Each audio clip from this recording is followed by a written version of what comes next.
এই বর্তমান সরকার তারা কিন্তু বাংলাদেশের সর্বোচ্চ আদালতকে তারা আজ পর্যন্ত অবমাননা করে চলেছে। স্বৈরাচারী কায়দায় যেভাবে খুনি হাসিনা আইন আদালতকে তোয়াক্কা করত, আরো অনেকগুলো অভিযোগ এই উপদেষ্টা আসিফ মাহমুদের বিরুদ্ধে এসেছে। এই পুরা সরকারই তাকে পৃষ্ঠপোষকতা করছে, পুরা সরকারের উপরে দায়বদ্ধতা। দুর্নীতি করে আমরা বলতে চাই, এই যে এই খবরটি যেটা দেখলাম, আমি আসার সময় দেখেছি, এটা যদি সত্য হয়ে থাকে এর বাইরেও আরো অনেকগুলো অভিযোগ এই উপদেষ্টা আসিফ মাহমুদের বিরুদ্ধে এসেছে। আমি গতকালকে আহ্বান জানিয়েছি, আজকে আহ্বান জানাচ্ছি, দুর্নীতি দমন কমিশন যাতে নগর ভবন সহ স্থানীয় সরকার মন্ত্রণালয় সহ সকল জায়গায় যেখানে এরা অফিস করেছে সেখানে যে এগুলা যাতে সুষ্ঠু সঠিক তদন্ত করে তাদের বিরুদ্ধে যথাযথ আইনি পদক্ষেপ নেয়। আর যদি এটা নিতে ব্যর্থ হয় তাহলে বলতে হবে এই পুরা সরকারই তাকে পৃষ্ঠপোষকতা করছে, পুরা সরকারের উপরে দায়বদ্ধতা। আমরা আজকে এই ছিল আমাদের আজকের বক্তব্য।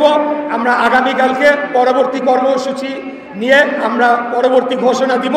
আমরা শুধু এই কথাটা বলতে চাই, আমরা আজকে মশক নিধন কর্মসূচি সেটিকে অফিসিয়ালি উদ্বোধন করার জন্য আমরা পদক্ষেপ নিয়েছি এবং আজকে ঢাকার দক্ষিণের ৭৫টা ওয়ার্ড থেকে স্প্রেম্যানরা সহ বিভিন্ন স্বাস্থ্য বিভাগের কর্মচারী কর্মকর্তারা এসেছে, তাদেরকে সাথে নিয়ে আমরা এটা উদ্বোধন করে দিব এবং এই ডেঙ্গুর যে একটা প্রাদুর্ভাব দেখা দিয়েছে সেটিকে নিয়ন্ত্রণ করার জন্য ঢাকা দক্ষিণ সিটি কর্পোরেশনের পক্ষে যা যা করণীয় তারা যে সকল কিছু করছে সেটা যাতে প্রমাণ হয়ে দালিলিক প্রমাণ হয়ে থাকে।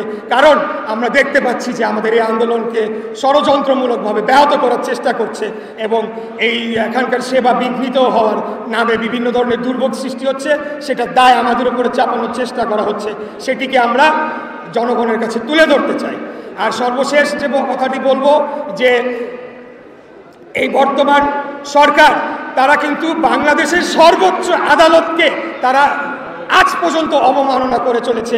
এই বিষয়টা আমার মনে হয় যে গুরুত্ব সহকারে জনগণের কাছে প্রচার করতে হবে।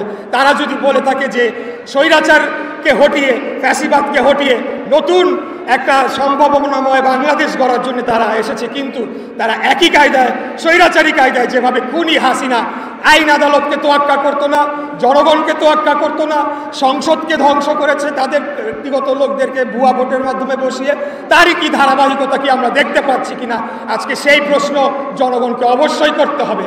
আমরা বলতে চাই, অতীতে যেমন বলা হতো যে হাসিনার বিরুদ্ধে বলা যাবে না বা তার পরিবারের অন্যান্য সদস্যদের বিরুদ্ধে কথা বলা যাবে না, তো আজকে যদি বর্তমান অন্তর্বর্তীকালীন সরকার কোনো ক্ষেত্রে বা অনেক ক্ষেত্রে যদি ব্যর্থ হয়, তাদের বিরুদ্ধে যদি বলা হয় যে বলা যাবে না কথা, মুখ খোলা যাবে না, তাহলে তো কোনো পরিবর্তন হলো না।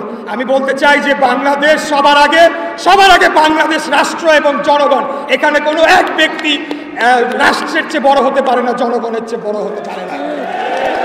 এই দেশটার মালিক জনগণ, শহরের মালিক জনগণ, নগর ভবনের মালিক জনগণ, সিটি কর্পোরেশনের এবং সরকারের যে সকল সম্পত্তি রয়েছে সব কিছুর মালিক জনগণ। অতএব এই সরকারকে অবশ্যই জনগণের কাছে যখন প্রয়োজন জবাবদিহিতা করতে হবে। এটাই হলো আমাদের শেষ কথা।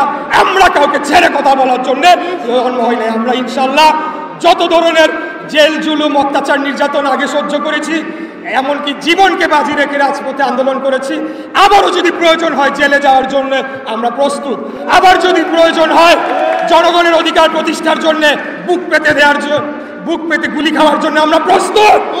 আমরা আমাদের ট্রেনিং দিয়ে জমা দিয়ে আসি নাই, অস্ত্র জমা দিতে পারি, ট্রেনিং জমা দেই নাই। আমরা ভুলে যাই নাই বাংলাদেশে আন্দোলন সংগ্রাম কিভাবে করতে হয়।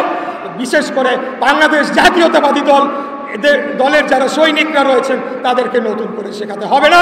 আমরা জনগণের অধিকার প্রতিষ্ঠার যে লড়াই আমরা রয়েছি সেটা আমরা চালিয়ে যাবো ইনশাল্লাহ। এই বলে আমার বক্তব্য শেষ করছি। আল্লাহ হাফেজ, সবাই ভালো থাকবেন। আসসালামু আলাইকুম।